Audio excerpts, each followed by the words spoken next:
भी भगवान से मिलाता है और गाय भी भगवान से मिलाती है। मेरे प्रियजनों, गुरु तो केवल भगवान से मिलाता है, गाय में तो खुद भगवान बैठे हैं। आहा, उत्तर प्रदेश में एक जिला है, एक संत के नाम पर एक संत हुए हमारे इतिहास में, बहुत प्रतापी महात्मा। आहा, भगवान शंकर के अवतार के रूप में जिन्हें पूजा गया, श्री मच्छेंद्रनाथ। मच्छेंद्रनाथ उन्हीं का नाम है। श्री मच्छेंद्रनाथ शंकर जी के ही अवतार है। उनके एक परम शिष्य हुए गुरु गोरखनाथ। यूपी का जिला है गोरखपुर। गोरखनाथ जी श्री मच्छेंद्रनाथ जी के शिष्य थे। ध्यान से सुनना, उन्होंने बहुत बड़ा संदेश दिया गौ माता को रखने का। श्री मच्छेंद्रनाथ जी गांव गांव जाते थे। एक दिन एक गांव में पहुंच गए, वहां पर एक बूढ़ी माता के यहां भिक्षा मांगी। अरे माई भिक्षाम देही। वो माता बाहर आई, जी महाराज हमें कुछ भिक्षा दो। ठीक है महाराज, अभी लाते हैं। वो घर में अंदर गई, कुछ रोटी लाई, कुछ चावल लाई, कुछ आटा लाई, थोड़ी साग ले आई, थोड़ा नमक मिर्चा ले आई, थोड़ा सा गुड़ ले आई। महाराज जी ये पकड़ो, मैं धोंक लगा लूं, महाराज आशीर्वाद दो। रोने लगी।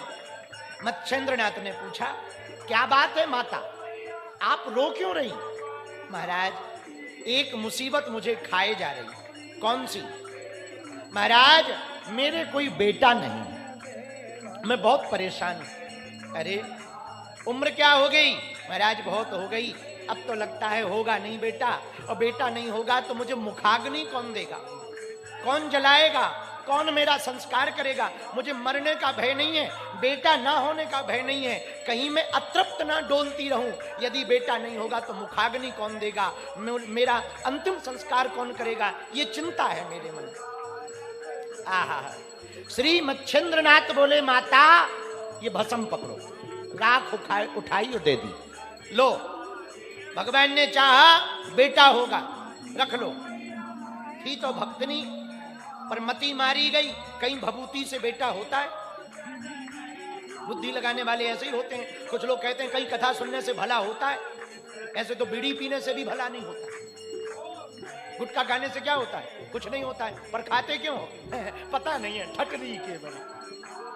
तुम बीड़ी गुटखा बिना पता के खा रहे। अरे कंप्यूटर का जमाना है, कंप्यूटर के जमाने में वायरस आ जाते हैं। वायरस से बचने के लिए हम लोग क्या करते? एंटीवायरस नामक प्रोग्राम इंस्टॉल करते हैं। मेरे पागलों, एंटीवायरस प्रोग्राम जब इंस्टॉल होता है तो वायरस खत्म कर देता है। उसी प्रकार माइंड भी कंप्यूटर है। माइंड रूपी कंप्यूटर में जब विचारों का वायरस आ जावे तो सत्संग का एंटीवायरस प्रोग्राम इंस्टॉल कर लेना।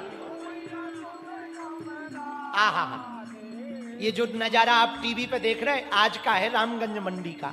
ऐसा लग रहा जैसे रामगंज मंडी में महाकुंभ लग गया।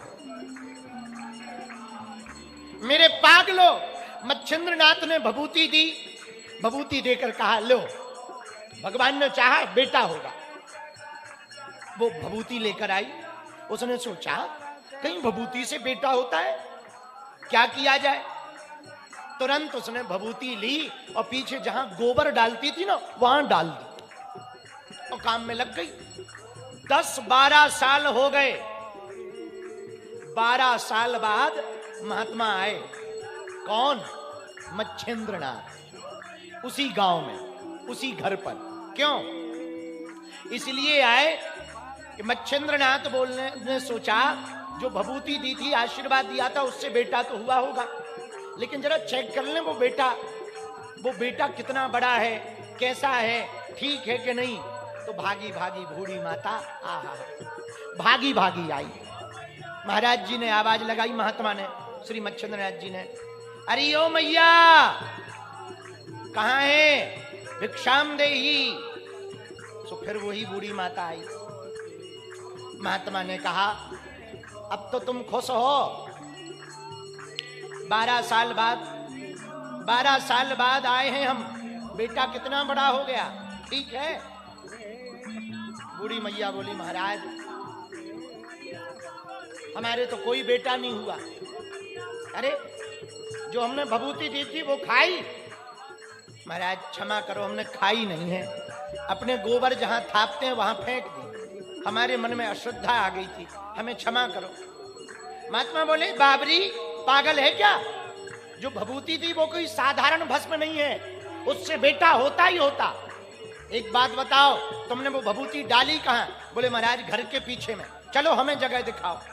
वो भभूति विफल नहीं हो सकती। और जैसे ही गोबर के पास ले गई जहां पर गोबर थापती थी, महात्मा मच्छिंद्रनाथ ने अपना डंडा लेकर के पुकारा अलग निरंजन। आदेश आदेश आदेश। कौन है यहां? तो गोबर के नीचे से आवाज आई गुरुदेव की जय हो। और उन्होंने गोबर पर डंडा मारा, खड़ा हो जा बालक। और वो बालक गोबर से खड़ा हुआ, प्रकट हुआ। गोबर से प्रकट होने पर उनका नाम गुरु गोरखनाथ हो गया।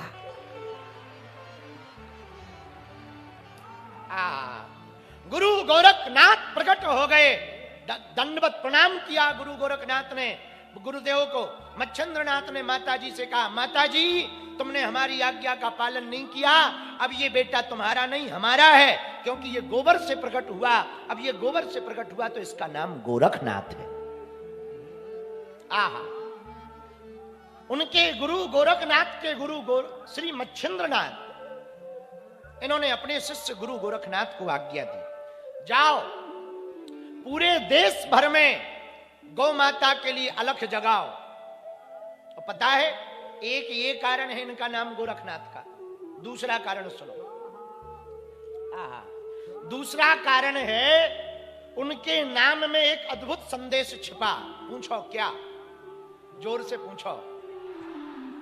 गोरख नाम में एक अद्भुत संदेश छिपा है। गोरख, गो क्या है? क्या छिपा? बोलो बोलो बोलो बोलो। गो, जरा जोर से इधर वाले बोलो, इधर वाले बोलो। क्या रख? जरा जोर से बोलो। इन्होंने दरवाजे दरवाजे पर आवाज लगाई हिंदुओं गो रख। क्या रख? जरा जोर से बोलो। क्या रख? गो गो गो गो रख। इसीलिए इनका नाम पड़ गया गोरखनाथ। समझ आई बात? भैया गाय के गोबर से प्रकट हुए श्री गोरखनाथ, उनके नाम में भी गो रखने की बात है। दूसरा उदाहरण, एक राजा हुए दिलीप। दिलीप राजा को कोई संतान नहीं थी, तो महात्माओं के पास गए, महाराज कोई संतान नहीं है, कारण बताओ। तो एक महात्मा ने कहा सुनो, जब तुम देवासुर संग्राम से वापस लौट रहे थे तब तुमने कामधेनु माता को प्रणाम नहीं किया, तो गौ माता की रुष्टता के कारण तुमको संतान नहीं हो रही। बोले महाराज हम पर कृपा करो कि हमारे संतान हो जाए। तो महात्मा ने कहा सुनो राजा दिलीप, यदि तुम गौ माता की सेवा करोगे, गौ का पालन करोगे, तो सदा लक्ष्मी भी तुम्हारे घर पर रहेगी और वंश भी बढ़ेगा। बालाजी